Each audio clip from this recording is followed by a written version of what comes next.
The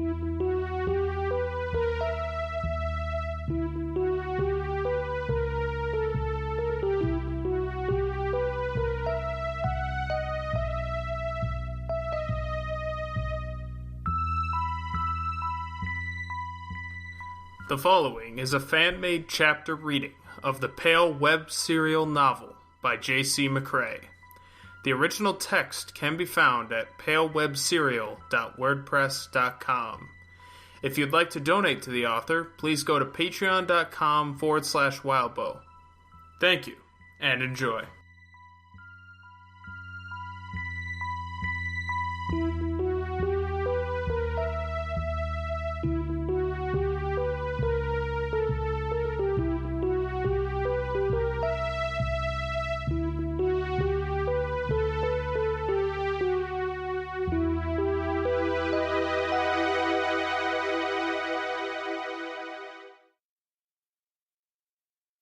Out on a Limb, 3.3.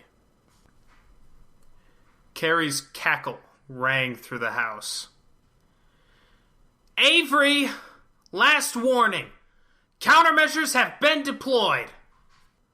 Avery lay in bed, face mashed into the pillow, her arms sticking out over the top end of the bed. She'd slept, which might have been inevitable, but the sleep hadn't even touched the bone-deep exhaustion she felt, and it hadn't brought her closer to a mental or emotional normal.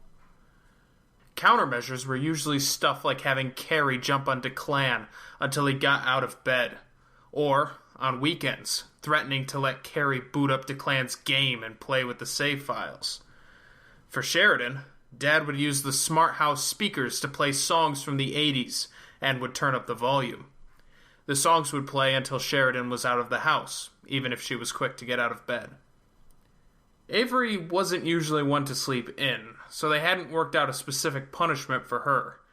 She kind of didn't want to give them the opportunity to work it out, but she also didn't want to move. "Who's in there?" Carrie asked. "Sheridan," Declan answered. "Can I go in next? No. But I want..." Carrie lowered her voice. She was out in the hallway, and Avery couldn't hear her from here. "Bucket." "I'll allow it," Declan said. Carrie cackled. "Sheridan! Sheridan!" "Leave me alone. I've got time." Sheridan's voice was muffled by the door. "The 10-minute timer is up," Declan complained. "I'll let it go if you let her in. This'll be good." Ganging up on me. Avery couldn't hear the conversation that followed, but the door opened, and the tub started running. Avery could hear the plastic bang against the side of the tub. Water. Bucket. Right. She made herself rinse and get out of bed, grabbing the black rope from the space between the mattress and the frame of the bunk bed. It was coarse, with strands prickling and rubbing at her hand as she gripped it, balling it up so that she could kind of hide it in her fist. "You filled it too much," Declan said. "Shh!" Carrie had reached the ladder of the bunk bed.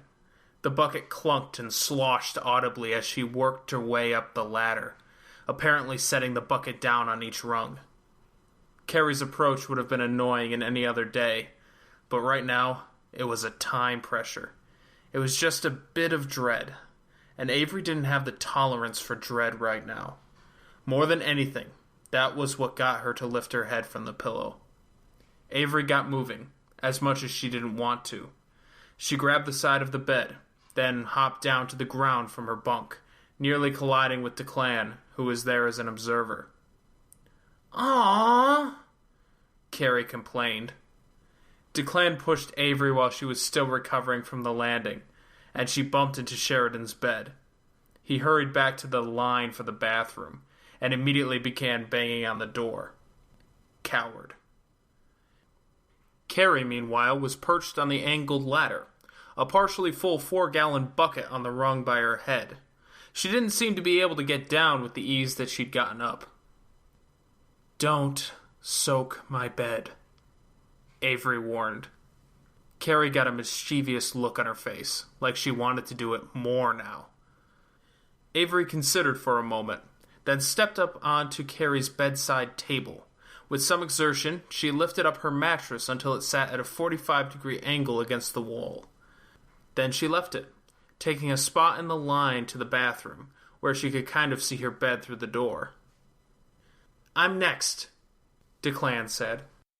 The bucket clunked as Carrie climbed a rung higher. The mattress bounced as Carrie reached past the bucket and tried to get the mattress to lie flat. She could be heard audibly grunting as she lifted the bucket. There was a crash and a splash as the bucket hit the bedroom floor. "Oh no!" Carrie could be heard. Sheridan left the bathroom, wrapped in a towel, and followed by a choking amount of scents and chemicals. "Geez, you took forever," Declan said. "Says the boy who takes 35-minute showers." Sheridan passed them. Avery reached over and tapped Declan's shoulder. "What? I get the bathroom. I was waiting."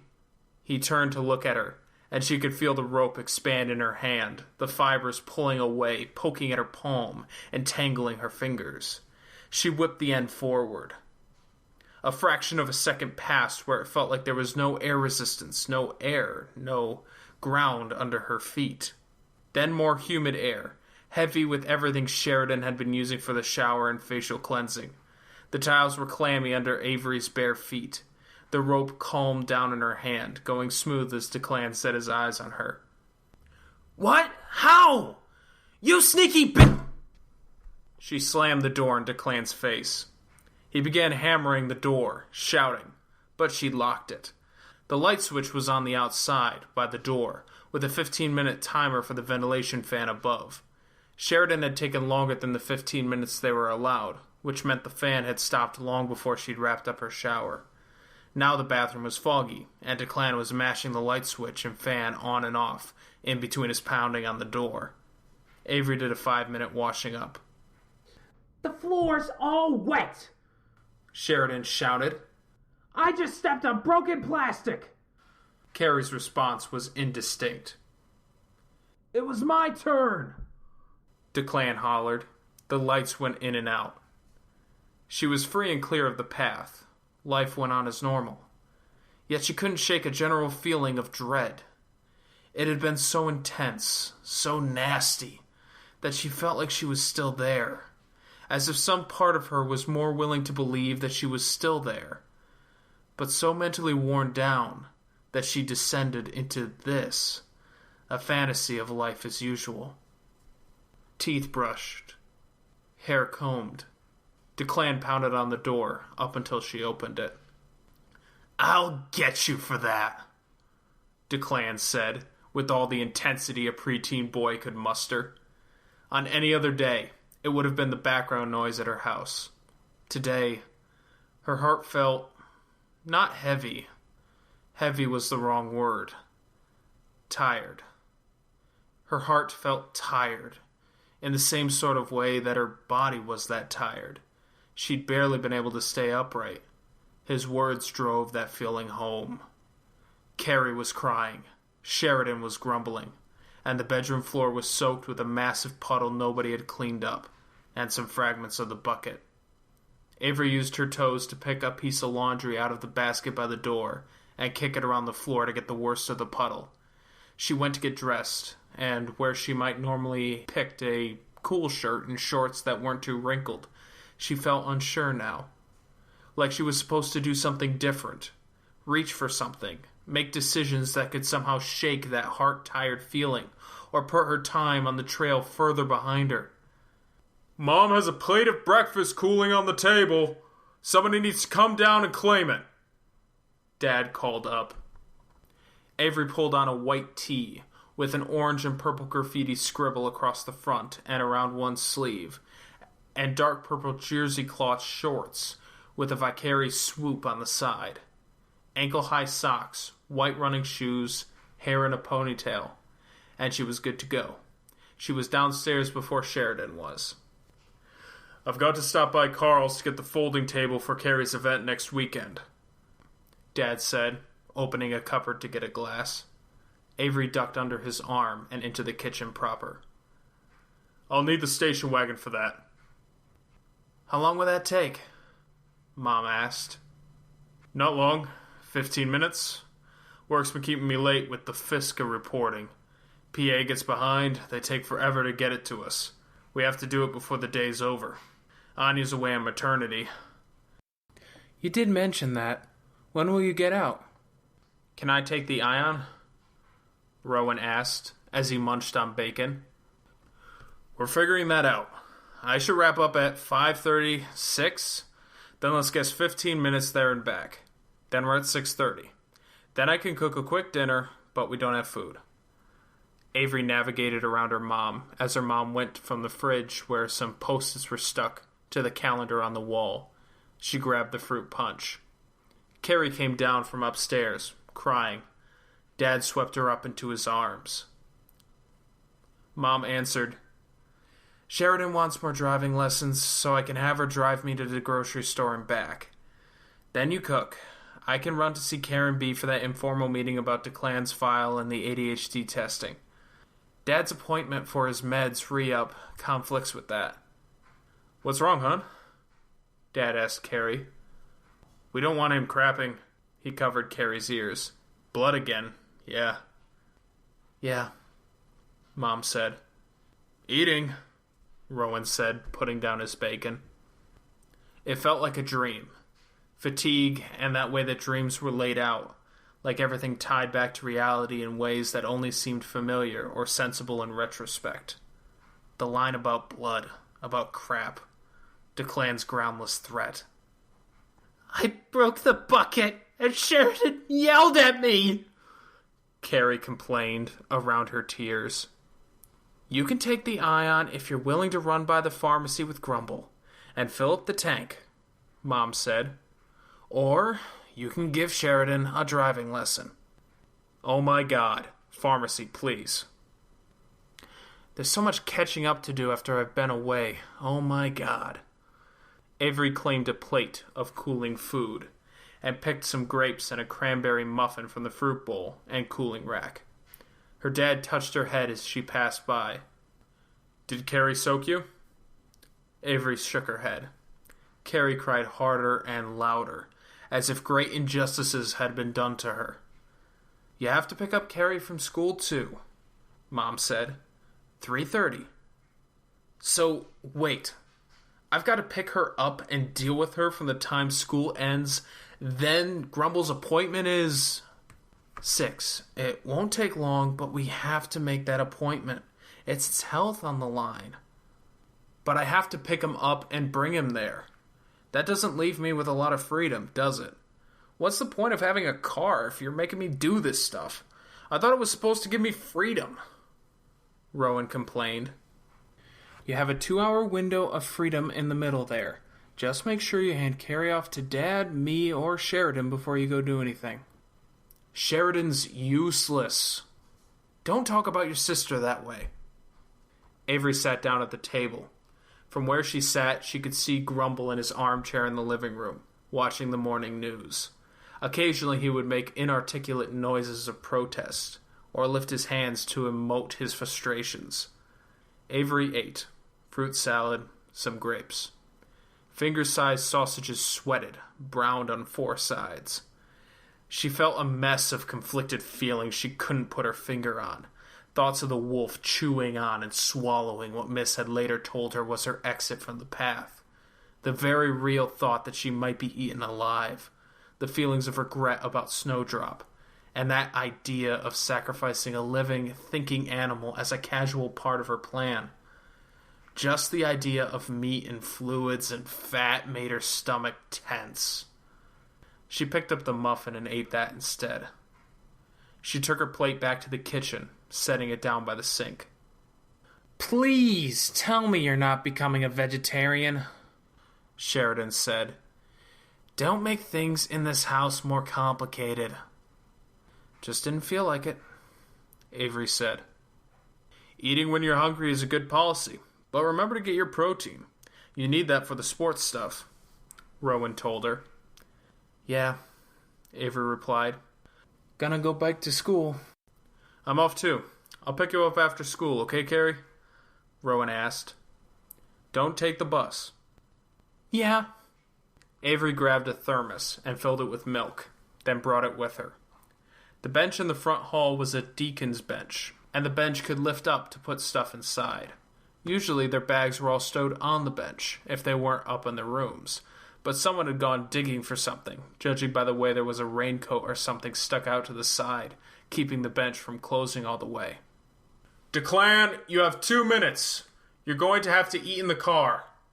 He's taking another 45-minute shower, Sheridan said. No, he's not. I will turn off the water in the basement if he tries, Dad replied. Avery had to look for her bag. Living room, between one of the lounge chairs and the door. She sighed, putting the thermos inside, then zipping it up. Depraved indifference! The words were rough, loud, and accompanied by airborne flecks of spit. A wrinkled hand raised. Avery backed up and collided with the book cabinet, which had glass doors and dishes on the top shelf. It rattled, and something clattered violently inside. The only sounds were from Grumble's news program, where something about politicians was playing out. There was the sound of a door closing upstairs as Declan hurried through the rest of his morning routine. Mom, Sheridan, and Rowan were in the front hallway, just to the side, looking at her. Dad and Carrie were at the door that led from the living room to the dining room. Grumble, in his chair, twisted around as best he could, looking at her. She looked scared, and he looked so hurt from that fear. She needed to say something, and she had no idea what to say. Dad reached down and turned the TV off. Grumble looked away from her, and at Dad instead. Overreact much? Sheridan asked. And then people started talking again, a jumble. If you're going to get this worked up over the news, then are you okay? Did you hurt yourself? What happened to Avery? Gonna sit outside. This was reality. She'd been feeling like she needed to wake up from that sensation, like the memory was real and this was the dream pulling on that reality, and she'd broken through. She felt awful as a consequence, seeing Grumble head towards the backyard to go sit outside. Avery grabbed her bag and ducked past people and out the door, muttering a quick, sorry, without a specific target. It wasn't a lie, even if she wasn't sure who she was addressing or what specifically she was sorry about. Her bike was between their garage and their neighbor's garage, collecting some spider webs. She was biking away before her mom had even made it down the front steps. Her house had a view of the water, with a slope down the bank with the little flat, sharp-cornered slate rocks. Where weeds could grow, they grew in massive clumps. She headed that way, instead of straight to school. She wanted to pedal hard and move fast. And if she headed straight to school, then the ride would be over before she got anywhere. Snowdrop sat on the bank, by the weeds. Avery coasted to a stop. As she got closer, she saw that Cherry Pop was sitting next to Snowdrop, hidden in the shadows of one bush. She was banging two of the slate-like rocks together without rhythm. Hey, Snow. Hi, Cherry. No cars or anything really seemed to take notice of the kid. Nobody gave her weird looks for stopping to talk to Snowdrop either. Snowdrop looked at her. Doing okay? Avery asked. Weather's awful, Snowdrop said, looking skyward. Company sucks. It was slightly overcast, a few droplets falling down here or there. Warm, but not the spike of heat from last week. Sucks to be you! Cherry Pop cackled. Avery pulled her bag around and pulled out the thermos. She held it out. Milk? Snowdrop rose to her feet. She was wearing her opossum jacket with the button eyes and the actual teeth sticking through the edge, and a long-sleeve shirt that read, I hate milk more than anything, Snowdrop said. Take it. Yeah! Cherry Pop exclaimed. Drink it! Make her chug it! Make her barf! Bleh! Snowdrop took the thermos, undid the top, and drank. Chug! Chug! Chug! Cherry Pop chanted. She doesn't get how you work, huh? Snowdrop gulped, lowering the thermos just long enough to say, She does. She's smart. and then resumed drinking, both hands on the thermos, eyes closed. Chug! Chug! I was thinking I could set aside a corner of the garage for you, if you wanted to camp out there, Avery said. Snowdrop shrugged. Didn't matter that much? Okay. Chug! Chug! Cherry Pop clacked the rocks together with each utterance. Snowdrop finished, grunting. Cherry Pop cackled maniacally. Snowdrop sighed heavily, and Avery felt a bit like her heart was less tired, seeing her little friend content. I was going to say that you could bring the thermos to me later, when we touch base, but I guess I can take that now and rinse it out. Snowdrop gave it back. What are you doing today? Avery asked. Snowdrop shrugged. Stay active. Run around. Hang with us! Cherry piped up, climbing up the side of Snowdrop. We'll show you the ropes. Yeah, I'll hang out with them for the whole day, Snowdrop said. Want to meet up later? I don't know what Lucy and Verona are doing, but we might hit the convenience store. Do you like chocolate milk? Awful. Strawberry milk? That sounds gag-worthy. Make her drink it all! Cherry Pop cried out. Force it down her throat! Oh no, Snowdrop said, monotone. Don't. I'm going to go steal some! Cherry Pop declared before running off, ducking into deeper grass. You're horrible, Snowdrop said. Cherry cackled from the weeds and grass, strands moving as she pushed through them, heading off towards the bridge with the convenience store on the west side. Avery leaned over her handlebars. She felt as if she was in bed. She could fall asleep in a minute. A few droplets found her arms and the back of her neck. You going to get lost now? Snowdrop asked. Avery winced a bit at the wording. Gotta go to school. I sort of hoped to see you and check if you were okay. I was a bit tuned out last night. I'm terrible. Okay. Avery nodded a bit. Want a ride to nowhere in particular? Or do you want to stay and see what Cherry Pop scrouches up? I'll stay. Avery extended a hand. Snowdrop sat on the little guard that extended from the back of the seat and hugged Avery's bag. She had to cross at a crosswalk, so she stopped there. I don't know what kind of routine you want to fall into, or if it would be an imposition, but if you wanted to help out... Psh, nah. How sneaky are you? Terrible at it. Do you think you could keep an eye on some of the locals without tipping them off? If the goblins are hanging around, they might leak words, so don't tell me... The light changed and Avery resumed biking. Snowdrop squeezed the bag tighter. Don't tell me you'll do it, if you think you might get caught. I won't do it then, Snowdrop said.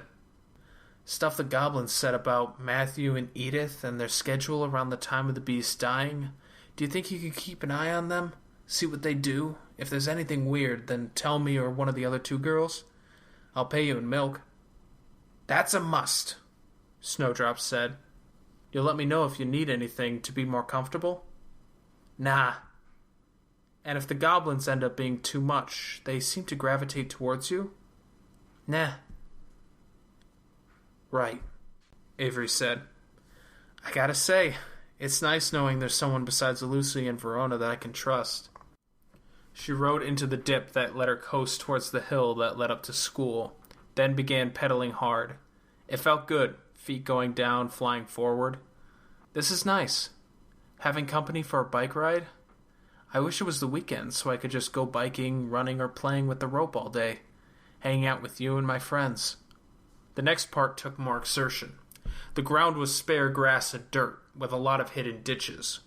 Only a few kids were actually biking across it on their way to school. It took actual effort to get up the last bit to the parking lot. She saw Mrs. Hardy, but steered clear, avoiding a car as she navigated her way to the line of racked-up bikes. It was slow going at points. Some of the youngest kids were glancing at her passenger. But others didn't care, her classmates in particular. Verona and Lucy caught up to her as she arrived. "You have company," Verona said. She went quiet. "Snowdrop?" "She conked out," Verona said. "Can you keep her from falling off my bike while I get up?" Avery asked. Verona did. Lucy had to tug to get Snowdrop to let go of Avery's bag. Snowdrop roused as Avery climbed off the bike, pushing it into the rack. "I'm tired too," Avery said. "Slept all night, and I feel like I didn't get a wink." "Bad dreams?" Lucy asked. "Some. Alpy said she'd keep the worst of them away, but she couldn't stop them all. I want to get out and do stuff, and now we gotta sit through class." "That's how I feel for most days at school," Verona said. "I feel like I'd learn more if I could sit down and draw or paint or read than if I had to sit in class and wait for the teacher to say the same things 3 times because she has to make sure the dumbest kids get it. With some of the grades you get, you could be mistaken for one of those dumb students," Lucy said. "With your face, you could..." "I don't have any good one-liners. Why does the day start so frickin' early?" Verona complained. "It doesn't feel like we had a weekend, even." "I don't want to draw or do anything like that. I want to do stuff. It feels like school's the opposite of that. Stuck in one place, waiting." Avery locked up her bike. "We are so on the same page about that last part," Verona said. Avery put her hands under Snowdrop's armpits, with Lucy helping, and lowered the girl to the ground. "I'm fully awake," Snowdrop protested, eyes half-lidded. "The milk didn't make me drowsy." "I was wondering," Lucy said, "since possums are nocturnal." "You don't have to do all that stuff I asked about," Avery said. "If you're tired, sleep. If you're hungry, go find food or find us at lunch." "I won't do it." Snowdrop took on a belligerent tone. It felt weird talking to Snowdrop with kids milling around. "I've got to go to class. Here," Avery said. She reached into her pocket and pulled out the rope. She pressed it into Snowdrop's hand. "In case the goblins pester you and you need to slip away." Snowdrop hugged the rope to her chest. She leaned her head against the side of the bike, her hair drooping into the gears. "Be careful. I was experimenting yesterday. It tells you if you're being observed, but it seems to be worse with strong and hostile connections. And if you're seen when you try to use it, you pretty much always fall down." "That makes 0 sense," Snowdrop said, holding the rope out a bit so she could look down at it. "And don't try to move too far in one go. Again, you'll fall." "How badly did you get hurt yesterday, practicing?" Lucy asked. "Palms and knees, a little bit," Avery said, showing Lucy. The heels of her hand were a bit roughed up. Her knees were worse, but the shorts were just long enough it wasn't too obvious. "Price for everything, huh?" Verona asked, quiet. "With the path especially. Cool toys and perks, but..." "Yeah," Lucy said. "I'd understand if you never wanted to do something like that again. I'd thank you if you ever wanted to do something like that again." "I don't know," Avery thought. She really didn't. Would she rule out the paths forevermore? They were scary. The wolf was scary. She felt dread in the pit of her stomach just thinking about what had happened and how it could have ended up. But she wasn't sure about the but yet. But there was one. Avery rubbed hood against hair, then straightened. "You might want to go hunt down Cherry, see if she found that milk. She's good at stealing and stuff," Snowdrop said, sounding surly.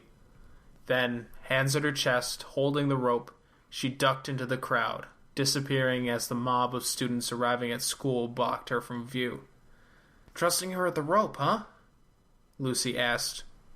"As much as I'd trust you guys, I think. She's in our corner." "I pick good companions, apparently," Verona said, as they made their way into the school. It's partially built from Avery's internal landscape, Lucy said. She gets credit. More energized, Verona gave Lucy a push on the arm. No, stop, listen. I was going somewhere with this.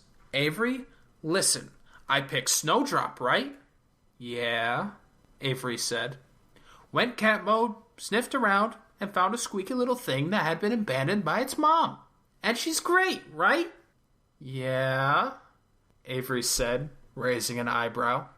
With this in mind, I want my instincts to be appreciated and valued when it comes to other long-term and important companions.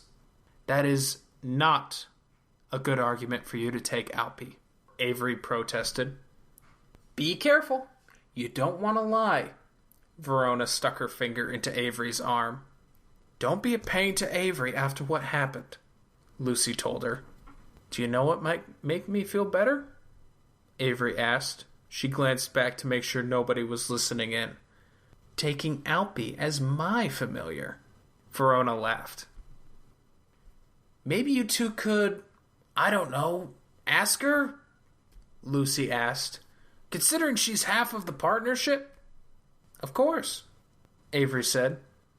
We're just messing around, Verona said. They got to Mr. Sitton's class and settled in at their desks. Left of the back row, closest to the windows. Avery set down her bag. Gabe's desk was almost at the opposite corner, second row from the front, far right. Noah sat in it, next to Ian. Melissa had arrived early and had changed her seat as well, sitting next to the window so she had a wall to lean her crutches against. The big black plastic boot that secured her foot was sitting on a chair that had been pulled up next to her desk with a cushion beneath it. Her new seat put her behind the rest of her friend group, which mostly sat at the front left. Gabe was gone. Melissa was hurting and might never return to the team and the dance stuff, depending on how things went with her ankle. And Pam walked in, laughing about something with Elena and Justin. Pam, at least, was still happy. Still lit up the room with positive energy. It just sucked that Avery couldn't and shouldn't go talk to her, that she had to stay away. That thing this morning had put a gap between herself and her grumble. It made her heart tired. She pushed her chair away from her desk, grabbed her pencil case, and headed for the door. Class is starting soon, Mr. Sitton said. He glanced at the pencil case. You'll be quick? She's not feeling 100%, I don't think, Verona said from behind her. He moved aside, letting her pass. Avery headed for the bathroom and went straight to the sink. She splashed water on her face. She hated things like this, when there wasn't a clear path forward. Except, it wasn't that. There was an obvious answer, just like there had been with the long silence earlier in the school year. Just talk to someone. Be more outgoing. Be cool. Stand up for yourself. Easy, right? Just get over this uneasy feeling. Easy, right? In her pencil case, she had a bit of glamour. Relax. Be cool. Be strong. She rubbed her hands together with the glamour and the moisture from washing her face. There was nobody else in the bathroom, and it helped to be authoritative. I survived the wolf, she said. I stayed strong. I made it through. She washed her face and hair again, using the glamour.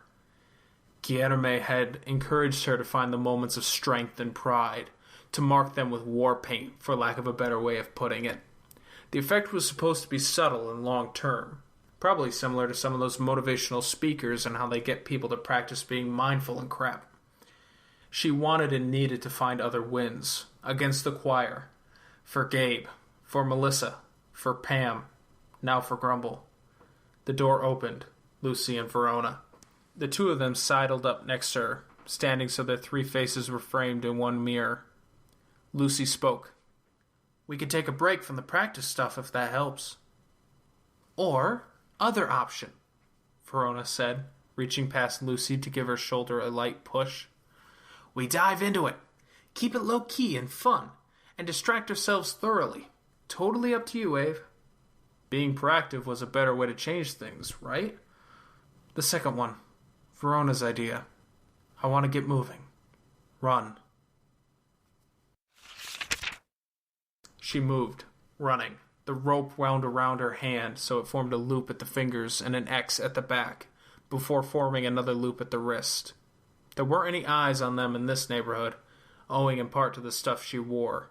The cape she wore around her shoulders had a connection-breaking diagram written along its length. She studied her hand as she hopped into the air. There was that moment of nothing. Then her foot landed on the top of a narrow wooden wall that bounded a property.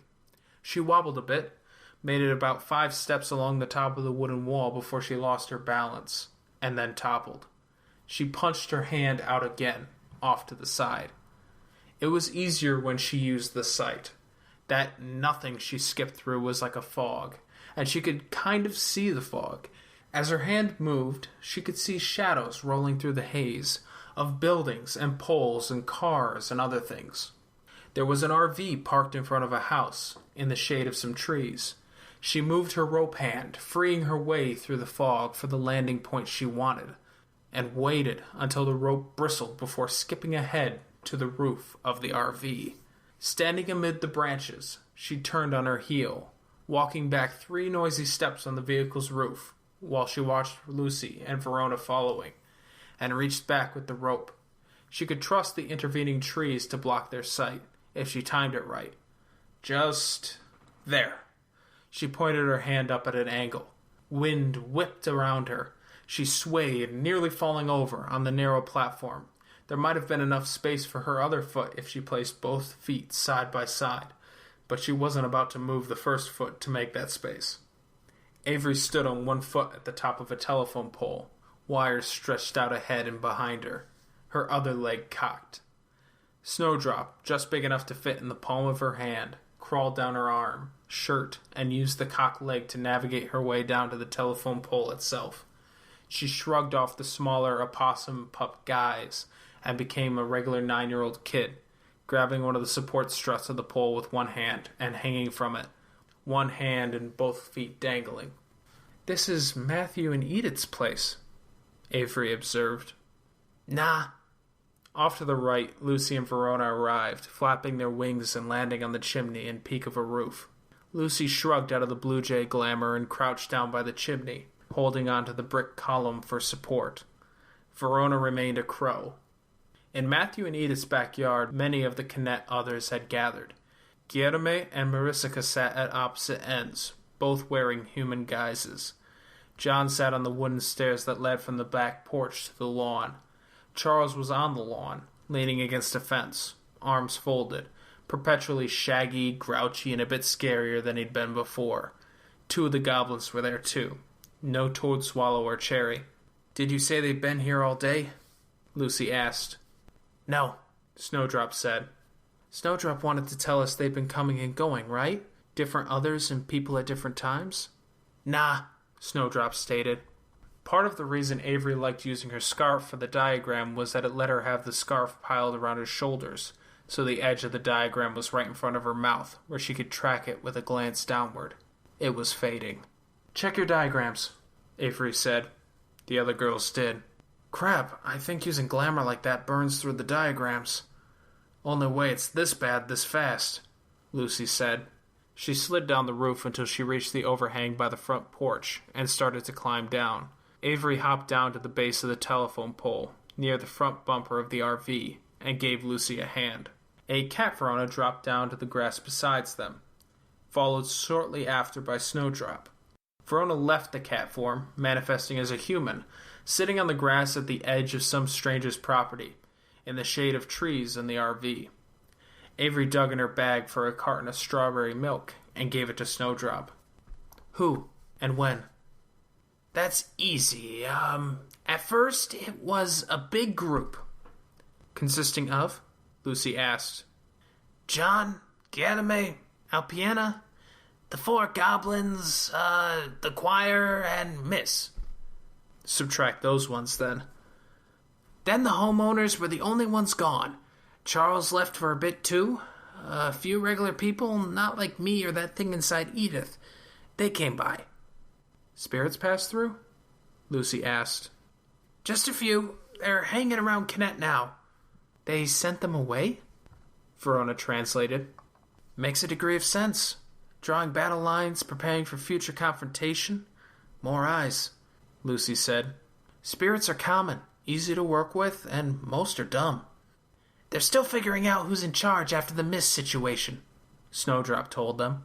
Then, it was pretty neat. Big groups stopping in. Then another situation, not the one you just saw. I may be getting a headache, Lucy stated, rubbing at her forehead and nearly dislodging her hat in the process. She pulled it off and checked the diagrams. Then Verona took it and began redrawing it. Did they talk about the Carmine beast? Avery asked. A ton. No mention of the new deadline or Alexander. And us? Avery asked, even though she already knew the answer. Snowdrop had brought them here for this specific reason, but not all three of them had been gathered so soon after school, and they hadn't had the full picture of what the meeting might have looked like. I heard most of it. You weren't that important to the discussion, Snowdrop told them, while looking off in the direction of the meeting. They trust you more now, after yesterday. With Miss being gone, they can watch you better, right? Bit of a shakier relationship, maybe, Avery said. Could be more than a bit shakier. Lucy's expression was grave. Having heard what we did about the practitioner-other relationship, can't blame them for wanting contingency plans, Verona said. Sucks those plans are against us. Sucks more if the culprit really is mixed into this whole thing. This kind of dynamic makes it a lot easier for them to mess with us, Lucy said. So we watch for the messing, and we keep investigating. Like we don't know anything's wrong? Avery asked. Keep things with the locals positive? The other two nodded. I wonder if they'll tell us they met, Lucy said. I might be willing to bet they won't, Avery told her. Alpiena wasn't part of today's meetings, right? Verona asked. Yeah, she was, Snowdrop clarified. Doesn't necessarily mean anything, Lucy said. She seems to sleep during the day. Doesn't mean nothing either, Verona said. The connection-breaking diagrams were fading more, chalk flaking away in the light breeze. They'd been bold white before, and now they had almost disappeared into the dark blue fabric of her cape. We should go, Avery said, before they realized we were here. The others nodded. They hurried off, pulling off hats, masks, and capes to stow in their bags. Snowdrop helped, occasionally holding stuff so it could be organized and put away better. They were just themselves now, walking briskly through rural streets. Thanks, Snowdrop. Good work, Lucy said. Nah, I'm thrilled I was able to confirm you're all safe and that there's nothing to worry about, Snowdrop said. Yeah, Avery drew out the word. Thrilling's a word for that. We don't know what the exact solution is, Lucy said, so let's not panic. But we stay safe. Avery and Verona nodded. Do you want to split up? Head home? Keep a low profile?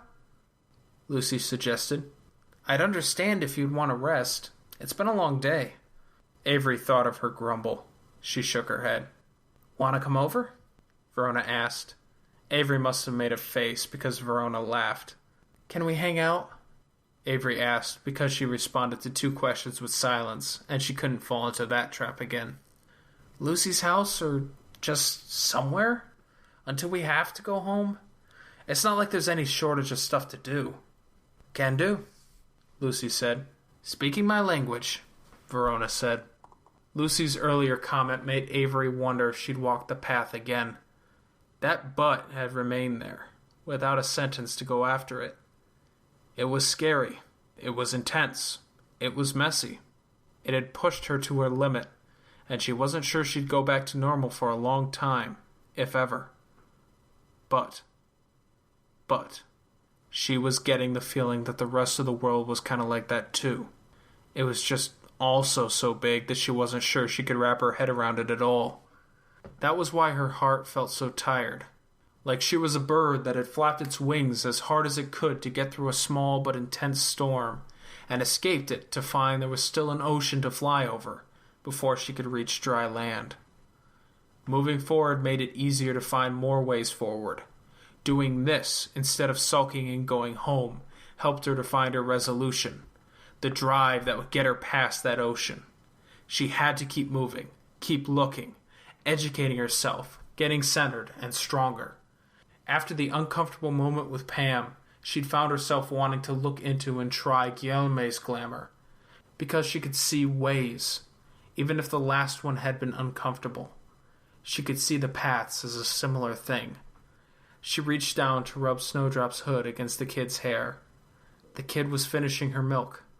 The kid rolled her eyes up to look at Avery, then smiled, showing missing teeth. Avery could see herself continuing to look for the snowdrops that sprung up in the scary places.